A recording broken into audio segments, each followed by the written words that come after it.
Cbeebies Bedtime Story.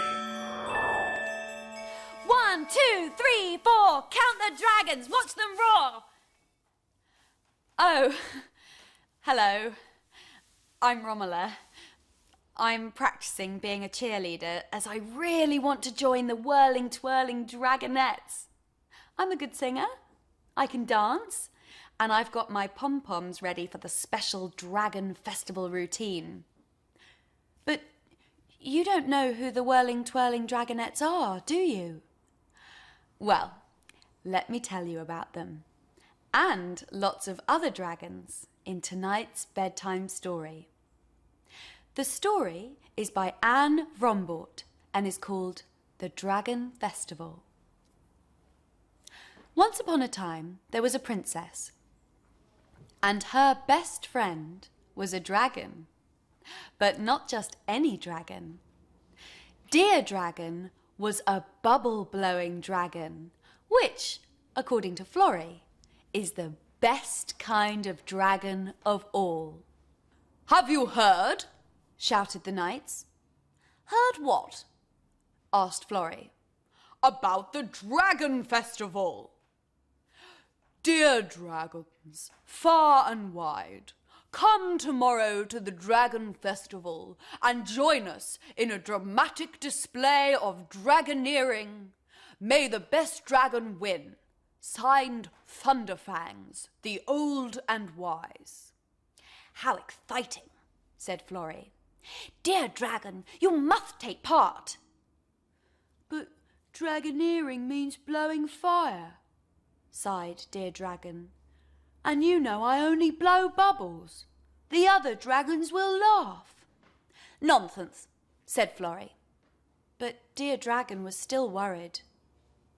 The next morning, dragons arrived from all over the land, flying and jogging and rollerblading. Florrie couldn't wait for the Dragon Festival to start.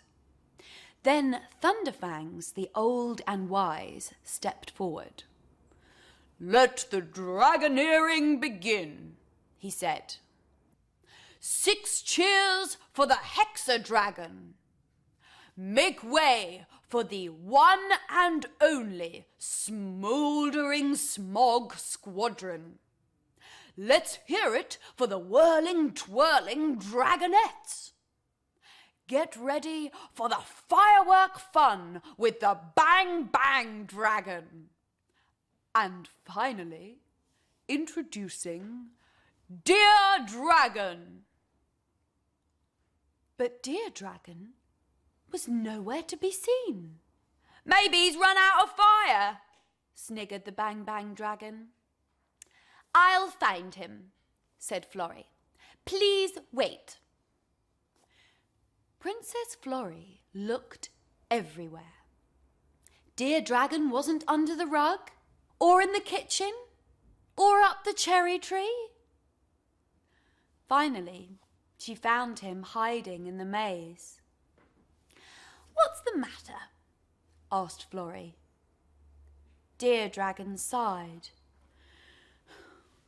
"I'm not really a dragoneering sort of dragon." "But you're Dear Dragon," said Florrie. "The best kind of dragon of all."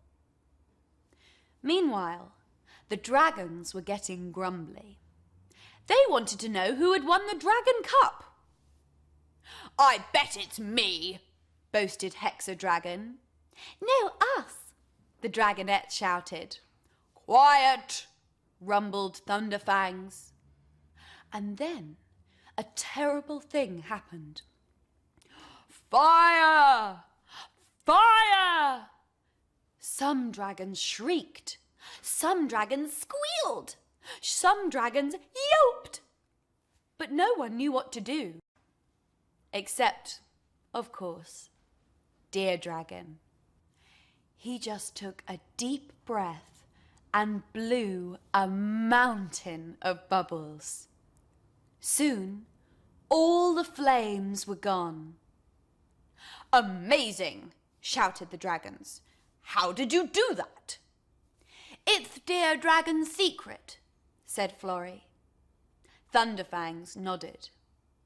Princess Florrie, he said, why don't you present the dragon cup to the winner? Florrie smiled because she knew exactly what to say. To dear dragon, the best kind of dragon of all. And that story was called The Dragon Festival. I'm not sure I want to be a whirling, twirling dragonette. Maybe I should practice blowing bubbles, just like dear dragon. And while I do, it's time for you to go to bed. I'll see you soon for another story. Night-night.